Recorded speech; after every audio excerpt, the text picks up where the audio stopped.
Good evening, brothers and sisters. This is Doug White down in Alabama. And I was up late tonight. I decided I'd try to make this little video about this text in Romans 1:18.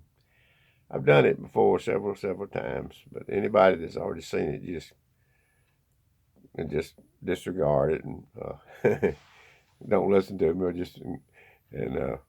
because I'm going to do it again for some new people that probably hadn't heard this, which is a monumental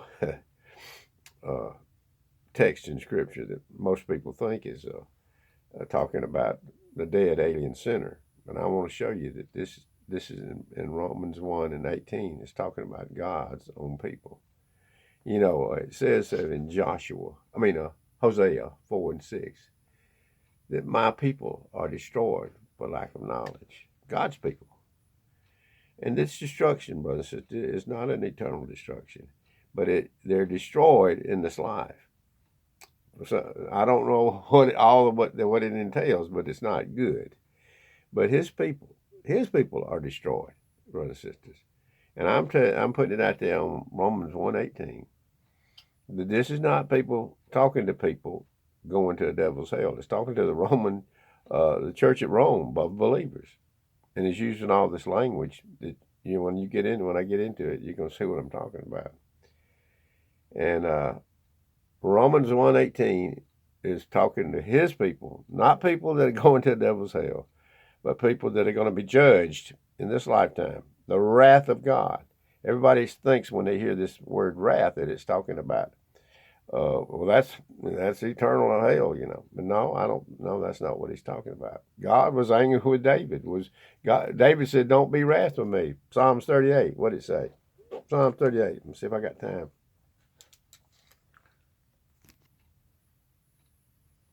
David said, "O Lord, rebuke me not in thy wrath, neither chasten me in thy hot displeasure." This is David saying that the wrath is not necessarily. This is one of God's children saying that when it talks about wrath in the Bible, it's not always talking about a devil's hell. It's talking about extreme anger of God with his people. He's angry with his people, with his own people, although he loves them. And he's going to judge them in this lifetime, in this portion of view down here in Alabama. Let's get to Romans 1:18. And let me see what it says. Let me start reading it. Okay. For the wrath of God is revealed from heaven against all ungodliness and unrighteousness of men, who hold the truth in unrighteousness. Now, these supposed preachers out there, they add a word to that. They said, hold back the truth, to make it work in their thinking, But it doesn't say that. It said they were holding the truth. They were in possession of the truth, but they held it in unrighteousness, And they were in possession of the truth. This aren't dead alien sinners. This is not the natural man who receiveth not the things of the Spirit of God. This isn't the natural man. This foolishness to him. No, this isn't him. Will not seek after God. God is not in any of his thoughts. No. Listen to this next verse. This audience that he's talking to, it says, but that which may be known of God is manifest in them, for he has shown it unto them. He hadn't shown it to the dead alien sinner, brothers and sisters. God's not in any of his thoughts, brothers and sisters. These are God's people who perish for lack of knowledge, or destroyed in this present evil world for lack of knowledge about how much God loves them. So, but anyway, just wanted to put this out there. I'm going to go through it, and I hope I can convince. Once you see this is wonderful news, brothers and sisters, because the language here that talks about all this terrible stuff that actually were God's people. Look at it, and it says, look at there. It says, for the visible things of the creation of the world are clearly seen, being understood by them that are made, even his eternal power and Godhead, so that they are without excuse. He's saying you don't have any excuse. But anyway, well, I don't want to get into all the terrible sins that they were committing, over here in Rome, but these were God's people, and they were all manner of wickedness who had rejected God and then did not. Look at this right here over here, brother and sister. This is a smoking gun to let you know that this is talking. Okay, let me get back here. It says they knew God. They knew God. Say that must be known of God is manifest in them.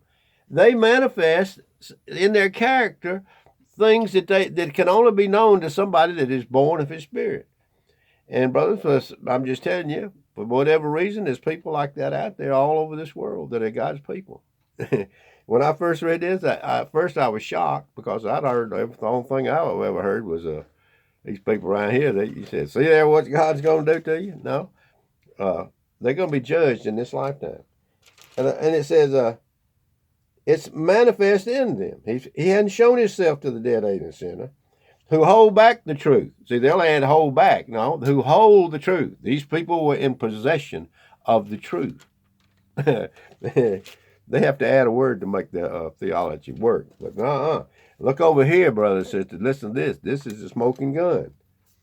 Even as they did not like to retain God in their knowledge, He gave them over to a reprobate mind. See?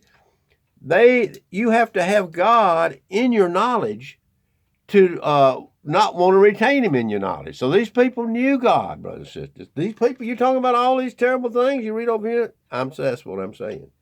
And apparently, I just want to say this over here in 2, where it talks about Romans 2.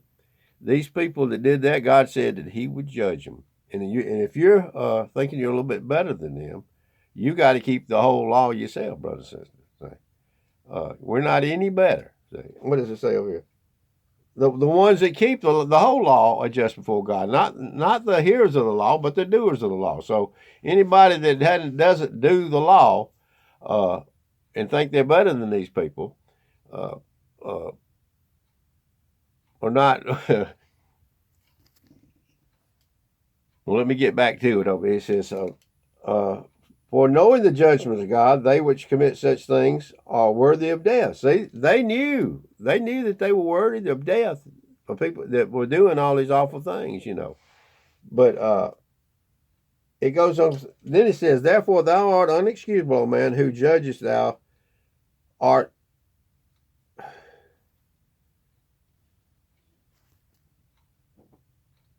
Well, I'm doing this while I'm sleeping. Who knowing the judgments of God, that they which commit such things are worthy of death, not only do the same, but have pleasure in them that do them. Therefore thou art unexcusable, O man, whosoever thou art that judgest. For wherein thou judgest another, thou condemnest thyself. For thou that judgest doest the same thing. But we are sure that judgment of God is according to truth against them which commit such things. In other words, leave the judging to me. He says over there, you're no better than they. It's just a matter of degree. This old Sinner's View down here in Alabama. But say, brother, you'd have to have God in your knowledge to not want to retain Him in your knowledge. The natural man who receiveth not the things of the Spirit of God, that's not who He's talking about here, brother. They're foolishness to him, neither can he know them. He can't even know the things about God. This is addressing God's people. And I tell you what, to me, it's wonderful news because that means God's love is a whole lot greater than we're giving credit for. And His rich mercy is a lot more richer than we're giving credit for, brothers and sisters. We're not talking about dead alien sinners in Romans 1. And I've always thought through my whole life we must be talking about them.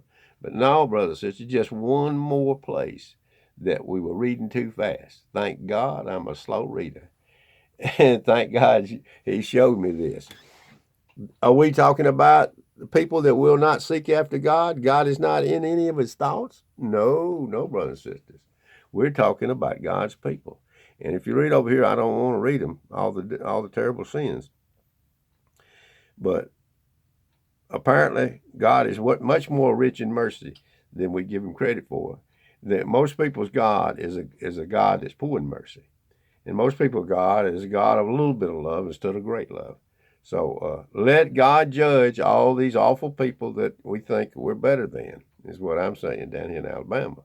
Let God judge them. He'll judge according to righteousness the people that do such things. Sometimes some of these people, he takes them out of this world. But I think in the world to come, they're going to be there because that's just my view down here in Alabama. Thought I'd put this little video up. Again, I'm saying that this is not addressing those that are going to the devil's hell. That's what I believe right here. 1, and start at verse 18. For the wrath of God. Not talking, when I see that wrath, that scares everybody. Whoa, whoa, the wrath of God. That must be hell. No. He's talking to his people right here, brother and sister. They knew God. That which may be known of God was manifest in them. Some of these people had things that they knew. They knew God. Haven't you seen that all around you? You say, golly, how can they know that? I thought they were going to hell. How could they know about that? All these things that could be known about God. No, brothers and sisters. Romans 1, started 18. He's talking to his people that are destroyed in this present evil world for lack of knowledge and rebelling against the truth. But anyway, just want to come on here and try to do this thing. I was so sleepy, I probably did a sloppy job of it.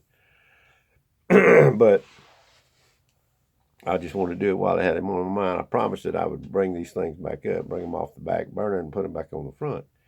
No, brothers and sisters, that just tells you how good God is, that he's got these type of people who he's going to judge in this life. The judgments of God, who judge him in this life. Hadn't you ever seen him? It's just they have a rough go of it here because there's no peace in their life while they're on this earth because